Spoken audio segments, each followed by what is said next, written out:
आज की खबर में आप सभी का स्वागत है। तो चलिए बढ़ते हैं देश दुनिया की बड़ी खबरों की ओर। ट्रम्प टैरिफ बिहार से 250 करोड़ का निर्यात प्रभावित मखाना, लीची, आम और हल्दी समेत इन सामानों पर असर। टैरिफ में बढ़ोतरी से ऑर्डर में कमी आ सकती है। Bihar chamber of commerce and industries के पूर्व अध्यक्ष पीके अग्रवाल कहते हैं कि इससे अमेरिका में भी भारतीय सामान महंगे होंगे। आशंका है कि मांग में कमी आएगी। इसका विकल्प निर्यातकों को तलाशना होगा। डोनाल्ड ट्रम्प का दावा, पीएम मोदी को किया फोन और 5 घंटे में हो गया खेल। ऑपरेशन सिंदूर पर नई कहानी कितनी सच। अमेरिका के राष्ट्रपति डोनाल्ड ट्रम्प ने दावा किया कि उन्होंने पीएम मोदी और पाकिस्तान से बात कर भारत पाकिस्तान का 4 दिन का युद्ध रोका था। भारत ने इस दावे को खारिज करते हुए कहा है कि उस अवधि में पीएम मोदी और ट्रम्प के बीच कोई फोन कॉल नहीं हुआ, फोन नहीं उठाए और क्वाड पर भी जल्दी चाल। भारत के इस कदम से अमेरिका का टूटेगा घमंड, ट्रम्प का सपना चकनाचूर। जर्मन अखबार की रिपोर्ट के अनुसार प्रधानमंत्री मोदी ने कथित तौर पर अमेरिकी राष्ट्रपति ट्रम्प के 4 फोन कॉल नहीं उठाए, जो भारत पर 50% टैरिफ लगाने के विरोध में एक कदम माना जा रहा है। फिजी के प्रधानमंत्री ने भी इशारों में कहा है कि आपसे कुछ नहीं है, लेकिन मोदी असहज स्थितियों को झेल सकते हैं। पुतिन से बातचीत के लिए जेलेंस्की ने दिए 3 देशों के नाम, क्या रूस इस पर असहमत होगा? वोलोदिमीर जेलेंस्की ने रूस से शांति वार्ता के लिए तुर्की, खाड़ी देश और यूरोप का प्रस्ताव रखा और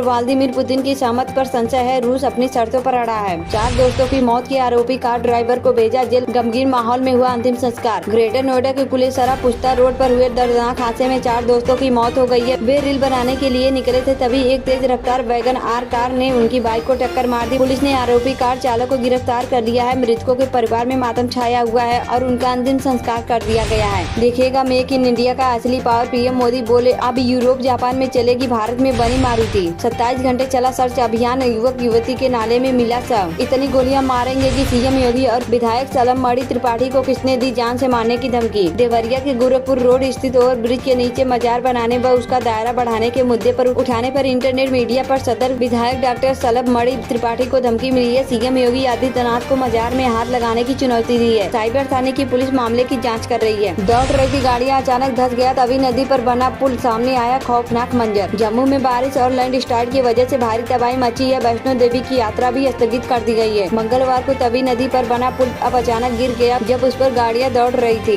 धमकी बार ट्रंप पर भारी पड़े मैच्योर मोदी। टैरिफ के बहाने दुनिया ने देखा कौन है बेटर लीडर। ट्रंप अपने दूसरे कार्यकाल में भारत को लेकर अलग रुख अपनाए हुए हैं। फरवरी में जब पीएम मोदी से उनकी मुलाकात हुई थी तब बड़ी बड़ी बातें बोले थे। बांग्लादेश का भविष्य उन्होंने पीएम मोदी के हाथों सौंप दिया था। इसके बाद ट्रंप के व्यवहार में जबरदस्त बदलाव आया और भारत विरोधी हो गए। उत्तराखंड में एक ही दिन 5 सड़क हादसे, 9 लोगों की मौत, पूरा परिवार खत्म। उत्तराखंड में मंगलवार हादसों का दिन रहा। एक दिन 5 अलग अलग सड़क हादसों में 9 लोगों की जानें चली गयी। 4 अन्य बुरी तरह घायल हैं। एक हादसे में पूरा परिवार खत्म हो गया। दिल्ली में 20 सड़क महिला सुरक्षा की उड़ाई गयी धज्जियां। एक लड़के ने 6 लड़कियों को पीटा। राजधानी दिल्ली में महिलाओं की सुरक्षा को लेकर आए दिन सवाल खड़े होते रहते हैं। ऐसा हो भी क्यों न, दिल्ली को रोहिणी में एक लड़के द्वारा 6 लड़कियों को पीटने का मामला सामने आया है। इस घटना का वीडियो भी अब वायरल हो रहा है। लगता है लोगों से कट गया हूँ। 2014 और 2019 की क्यों याद दिला रहे सीएम उमर अब्दुल्ला। ट्रंप का दावा, मोदी से कहा कि इतना टैरिफ लगाएंगे कि सिर चकरा जाएगा। डोनाल्ड ट्रंप का फोन क्यों नहीं उठा रहे नरेंद्र मोदी। जर्मन अखबार ने बताया क्या है रणनीति। मोदी सरकार की नीति है कि अमेरिका के पाले में दिखने के लिए चीन का एक हद से ज्यादा विरोध न किया जाए। इसकी बजाय चीन से भी रिश्ते सुधारे जाएं ताकि अमेरिका में दबाव रहे। फिलहाल भारत इसी दूसरे विकल्प की ओर बढ़ रहा है। वैष्णो देवी दर्शन के लिए गए यूपी के 2 युवक लैंडस्लाइड का शिकार, एक की मौत, दूसरा लापता, परिवार में कोहराम। गाजा में इजरायली हमले में पत्रकारों की मौत पर भारत ने जताया दुख। हमास संचालित स्वास्थ्य मंत्रालय की ओर से दी गई जानकारी के मुताबिक मरने वालों में अंतर्राष्ट्रीय मीडिया के लिए काम करने वाले 5 पत्रकार शामिल हैं। निक्की की मौत का क्या है सच, पुलिस भी जांच में उलझी। 4 वीडियो ने बदली कहानी। निक्की हत्या मामले में आरोपित परिवार का कहना है सिलेंडर ब्लास्ट होने से निक्की की मौत हुई है। साथ ही इस पूरे मामले के अलग अलग वीडियो भी सामने आए हैं। दिल्ली में यमुना ने पार किया डेंजर लेवल, बाढ़ की चेतावनी जारी, अगले 48 घंटे होंगे अहम। दिल्ली में यमुना नदी का जल स्तर खतरे के निशान पर 205.33 मीटर को पार कर गया है, जिसके कारण बाढ़ की चेतावनी जारी की गई है। हिमाचल और उत्तराखंड में भारी बारिश और बांधों से छोड़े गए पानी ने स्थिति को गंभीर बनाया है। ट्रंप ने चीन को दी 200% टैरिफ लगाने की धमकी। रेयर अर्थ पॉलिसी को लेकर साधा निशाना।